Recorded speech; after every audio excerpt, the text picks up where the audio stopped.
इंदौर के बाद देखने को मिला है कि आईएमएफ ने पाकिस्तान और बांग्लादेश दोनों को फंड रिलीज किया है, जिसके बाद सवाल होने शुरू हो गए हैं। अब इस बीच में आईएमएफ ने कड़ा रुख अपना लिया है, तो वहीं दूसरी तरफ ये देखने को मिल रहा है कि भारत के तरफ 200 बिलियन डॉलर अब आने की तरफ बढ़ रहे हैं। जियोपॉलिटिक्स में बहुत कुछ चल रहा है, हमेशा की तरह जानने को मिलेगा बहुत कुछ। आइए जानते हैं इन खबरों को विस्तार से। ऑपरेशन सिंदूर भारत द्वारा 7 मई 2025 को शुरू किया गया एक सैन्य अभियान था, जिसका उद्देश्य पाकिस्तान और पीओके में आतंकवादी शिविरों को नष्ट करना था। यह अभियान पहलगाम में हुए आतंकी हमले के जवाब में शुरू किया गया, जिसमें 25 से अधिक नागरिक मारे गए थे। भारतीय वायुसेना ने 23 मिनट में 9 आतंकी ठिकानों पर सटीक हमले किए, जिसमें 100 से अधिक आतंकवादी, 35 से 40 पाकिस्तानी सैनिक मारे गए। इस सैन्य कार्रवाई के बाद भारत और पाकिस्तान के बीच तनाव बढ़ गया, जिसने वैश्विक ध्यान आकर्षित किया। आईएमएफ ने 9 मई 2025 को पाकिस्तान को $1 बिलियन के आर्थिक सहायता की मंजूरी दी थी, लेकिन ऑपरेशन सिंदूर के बाद भारत ने इस सहायता पर आपत्ति जताई। भारत का कहना था कि ये धन आतंकवाद को बढ़ावा देने के लिए इस्तेमाल हो सकता है। इसके जवाब में आईएमएफ ने पाकिस्तान को सख्त चेतावनी दी है और बेल आउट प्रोग्राम के तहत 11 नई शर्तें जोड़ दी है, जिनमें कुल शर्तों की संख्या हो गई है 50। हालांकि उपलब्ध जानकारी में 11 नई शर्तों का विस्तृत विवरण नहीं दिया गया है, लेकिन कुछ प्रमुख शर्त हैं। नया बजट 2025-26 पाकिस्तान को जून 2025 तक आईएमएफ के टारगेट के अनुसार वित्तीय वर्ष 2025-26 के लिए नया बजट पारित करना होगा। दूसरा, शासन सुधार रणनीति आईएमएफ के गवर्नेंस डायग्नोस्टिक असेसमेंट के आधार पर सरकार को एक शासन सुधार रणनीति प्रकाशित करनी होगी। तीसरा, आर्थिक सुधारों पर जोर आईएमएफ ने चेतावनी दी है कि भारत पाकिस्तान तनाव के कारण आर्थिक और सुधार लक्ष्य खतरे में पड़ सकते हैं। आतंकवाद पर नियंत्रण भारत की चिंताओं को देखते हुए आईएमएफ ने संकेत दिए हैं कि पाकिस्तान को आतंकवाद विरोधी उपायों को सख्त करना होगा, ताकि सहायता का दुरुपयोग न हो। इन शर्तों का उद्देश्य पाकिस्तान की आर्थिक स्थिरता को सुनिश्चित करना और गारंटी देना है कि आईएमएफ का उपयोग सही दिशा में होगा। पाकिस्तान और आईएमएफ के बीच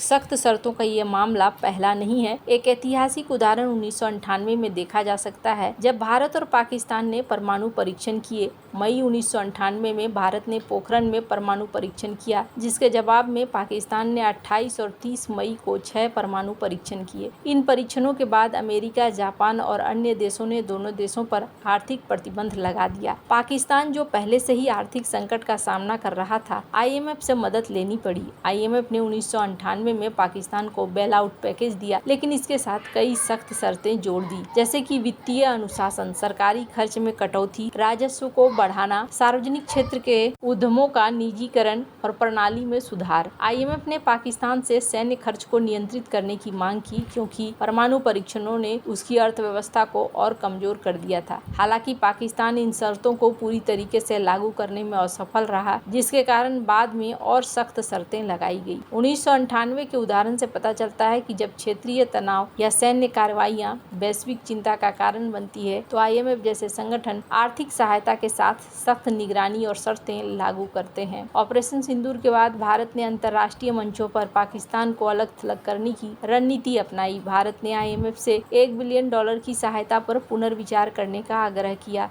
ये तर्क देते हुए कि ये धन आतंकवाद के वित्त पोषण के लिए इस्तेमाल हो सकता है। रक्षा मंत्री राजनाथ सिंह ने कहा कि पाकिस्तान को दी जाने वाली कोई भी वित्तीय सहायता आतंकवाद को बढ़ावा देने के समान है। इसके अलावा भारत ने 7 सर्वदलीय प्रतिनिधिमंडल बनाए हैं, जो संयुक्त राष्ट्र परिषद के सदस्य देशों सहित प्रमुख साझेदार देशों का दौरा करेंगे, ताकि भारत की आतंकवाद के खिलाफ जीरो टॉलरेंस नीति को स्पष्ट किया जा सके। आईएमएफ की चेतावनी और 11 नई शर्तें पाकिस्तान के लिए एक महत्वपूर्ण चुनौती है, खासकर तब जब वो पहले से ही आर्थिक संकट और भारत के साथ बढ़ते तनाव का सामना कर रहा है। ऐतिहासिक रूप से 1998 का परमाणु परीक्षणों के बाद भी पाकिस्तान को आईएमएफ की सख्त शर्तों का सामना करना पड़ रहा है। वर्तमान स्थिति याद दिलाती है कि भारत की सक्रिय कूटनीति और सैन्य कार्रवाई ने वैश्विक समुदाय का ध्यान पाकिस्तान के आतंकवाद विरोधी नीतियों पर केंद्रित किया है। वैसे जहां एक तरफ पाकिस्तान की स्थिति ऐसी हो रही है, तो वहीं दूसरी तरफ 18 मई 2025 को प्रकाशित फाइनेंशियल एक्सप्रेस के एक लेख के अनुसार भारत वर्तमान में जीडीपी का केवल 2.5% वार्षिक रूप से विदेशी पूंजी प्रवाह के रूप में प्राप्त करता है।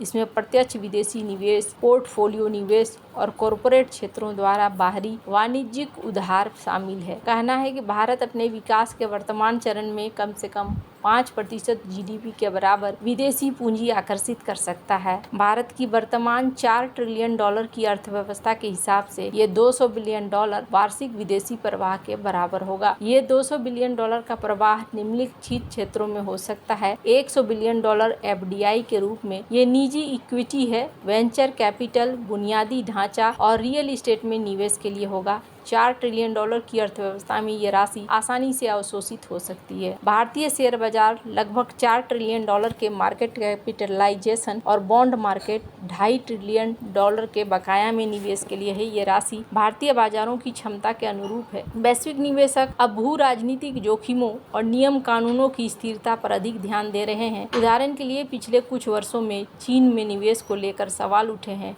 क्योंकि वहां के नियम कानून और वैश्विक व्यवहार को लेकर अनिश्चितता है। इसके विपरीत भारत को एक स्थिर और विश्वसनीय निवेश गंतव्य के रूप में देखा जा रहा है। भारत की अर्थव्यवस्था में विदेशी पूंजी प्रवाह को बढ़ाने के कई कारक अनुकूल हैं। सरकार द्वारा कारोबारी माहौल को बेहतर करने के लिए किए गए सुधार, जैसे कि PM गति शक्ति योजना, सिंगल विंडो क्लियरेंस, FDI नियमों का उदारीकरण, भारत की स्थिर नीतियां और आर्थिक विकास की संभावनाएं वैश्विक निवेशकों का भरोसा जीत रही हैं। उदाहरण के लिए साल 2020-21 में वैश्विक मंदी और कोविड महामारी के बावजूद भारत में कुल FDI $81 बिलियन तक पहुंच गया। भारतीय शेयर और बॉन्ड बाजारों में इतनी गहराई है कि वे बड़ी मात्रा में विदेशी पूंजी को अवशोषित कर सकते हैं। कई क्षेत्रों जैसे विनिर्माण और सेवाओं में FDI को प्रोत्साहित किया गया है। भारतीय रुपए का अवमूल्यन किया गया है, जिससे निर्यात को बढ़ावा मिले। निजी क्षेत्र को बढ़ावा देने के लिए लाइसेंस राज को खत्म किया गया और सार्वजनिक क्षेत्र में उद्यमों का निजीकरण शुरू किया गया है। अब धीरे धीरे ये चीजें देखने को मिल रही है। चाइना में अनिश्चितता है। भारत की स्थिति अगर करें तो ये एक स्थिर लोकतंत्र है, मजबूत कानूनी ढांचे हैं, विकास की संभावनाओं के कारण इन्हें पसंद किया जा रहा है। सिंगापुर, मॉरिशस, अमेरिका भारत में शीर्ष FDI स्रोत हैं। इसके अलावा भारतीय शेयर बाजारों में विदेशी पोर्टफोलियो भी बढ़ा है। उदाहरण के लिए मई 2025 में MSI इंडेक्स में बदलाव के कारण भारत में लगभग $200 मिलियन का विदेशी प्रवाह होने की उम्मीद है। वैश्विक आर्थिक मंदी और FDI के प्रवाह को लुभा कर सकती है, जैसे कि साल 2023-24 में कुल FDI प्रवाह $44 बिलियन तक गिर गया था, जो पिछले साल की तुलना में 3.49% कम था। निवेशकों को दीर्घकालिक नीतिगत स्थिरता की जरूरत है। बड़े पैमाने पर FDI को अवशोषित करने के लिए बुनियादी ढांचे में निवेश को बढ़ाना होगा। भारत के पास $200 बिलियन वार्षिक पूंजी को आकर्षित करने की क्षमता है, बशर्ते वो अपनी नीतियों को और मजबूत करे और वैश्विक निवेशकों का भरोसा बनाए रखे। 1991 के आर्थिक उदारीकरण का उदाहरण दिखलाता है कि साहसिक सुधार भारत की अर्थव्यवस्था को बदल सकते हैं। वर्तमान में भारत की स्थिर नीतियां, मजबूत बाजार और वैश्विक भू राजनीतिक परिदृश्य में उसकी स्थिति उसे एक आकर्षक निवेश गंतव्य बनाती है। यदि भारत इस अवसर का लाभ उठाए तो वो अपनी $5 ट्रिलियन अर्थव्यवस्था के टारगेट को जल्दी ही हासिल कर लेगा। वैसे आपको क्या लगता है इन सब मामले में? आप क्या राय है कमेंट कर जरूर बताएं। जल्द मिलते हैं अगली वीडियो में नई खबर के साथ।